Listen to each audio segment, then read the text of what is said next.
ইতিহাস হয়ে গেল বাংলার জমিনে। দেশ স্বাধীনের পর থেকে তার জানা যায় এত মানুষ হয়েছে, এত মানুষ হয়েছে।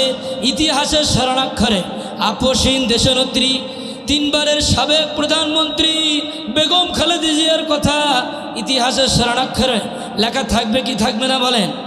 আরও যারা বলুন থাকবে কি থাকবে না? এইরকম নেত্রী যার মুখ থেকে কোনোদিন ইসলামের বিরুদ্ধে কথা বের হয়, আপনারা আজকে দেখতে পেয়েছেন তার জানাজায় কত মানুষ হয়েছে। লক্ষ লক্ষ মানুষ তার জন্য কেঁদেছে, তার জন্য দোয়া করেছে। কথা বলেন ঠিক না বেঠিক? কিন্তু আরেকজন ছিল, তার জন্য কেউ কাঁদে না। তার কোনো কিছু হলে জনগণ হাসে, খুশি হয়। কথা বলেন ঠিক না বেঠিক? তার দলের নেতা কর্মী, এমনকি পাতি নেতাগুলো কোরআনের কথা শুনলেই গা পা জ্বালাপোলা দিয়ে উঠত। মঞ্চে বক্তার মুখ থেকে তারা কি করত? মাইক পর্যন্ত কেড়ে নিত।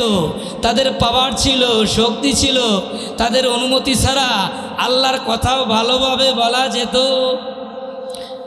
তারা আল্লাহ বিরোধী ছিল, তারা ইসলাম বিরোধী ছিল, তারা কোরআন বিরোধী ছিল। বিধায় আল্লাহ তাআলা তাদেরকে এত বেশি বেজ্জতি করেছেন, দেশের মানুষ তাদেরকে ঘৃণা ভরে প্রত্যাখ্যান করেছে।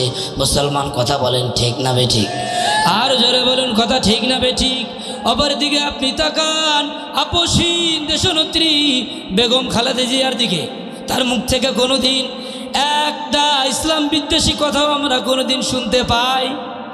সেজন্যই কবি বলেছেন, এমন জীবন করিবে গঠন, মরণে হাসিবে তুমি, কাঁদিবে ভুবন। কথা বলেন ঠিক না বেঠিক? আর জোরে কথা বলেন ঠিক না বেঠিক? সেই জন্য ইসলামের সাথে থাকার দরকার আছে না নাই? আর জোরে বলুন দরকার আছে না নাই? আমরা ইসলামের সাথে থাকতে চাই কি চাই না? আর জোরে বলুন থাকতে চাই কি চাই না? ইসলামের সাথে থাকলে আমাদের সম্মান বাড়িয়ে দেবেন কে? আর জোরে বলুন কে?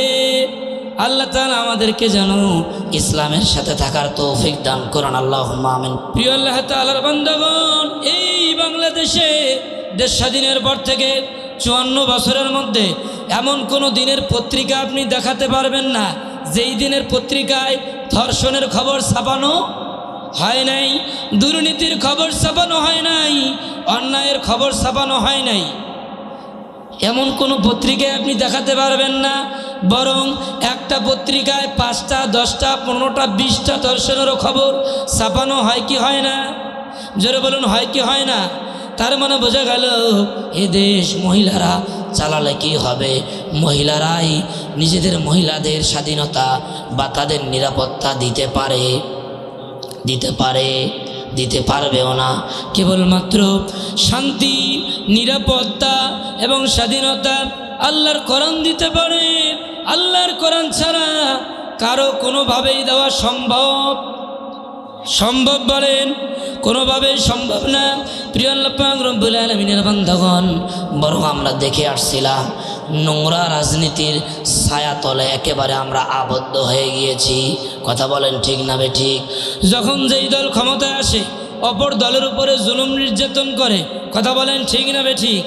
যেই নোংরা রাজনীতি শহীদ আবরার ফাহাদের মতো শিক্ষিত মেধাবী দেশপ্রেমিককে সারা রাত ধরে পিটিয়ে হত্যা করে, যেই নোংরা রাজনীতি নির্দোষ নিরপরাধ শতাব্দীর শ্রেষ্ঠ মুফাসসির শহীদ আল্লামা দেলাওয়ার হোসেন সাইদি সাহেবের মতো বিদগ্ধ আলেমকে বছরের পর বছর কারাগারে রেখে হত্যা করে, যেই নোংরা রাজনীতি রংপুর বিশ্ববিদ্যালয়ের একেবারে মেধাবী ছাত্র শহীদ আবু সাইদকে গুলি করে হত্যা করে, যেই নোংরা রাজনীতি শরীফ ওসমান হাদির মতো যোগ্য একজন দেশপ্রেমিককে পিছন দিক থেকে পাখির মতো গুলি করে হত্যা করে, যেই নোংরা রাজনীতি সামান্য কয়েকটা টাকার জন্য ব্যবসায়ীকে পাথর মেরে হত্যা করে, ওই নোংরা রাজনীতি আর আমরা বাংলার জমিনে দেখতে চাই?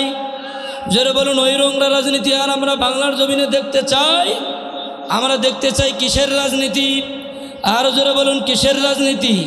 আল্লাহ তাআলা যেন তৌফিক দান করেন, আল্লাহুম্মা আমিন বলেন।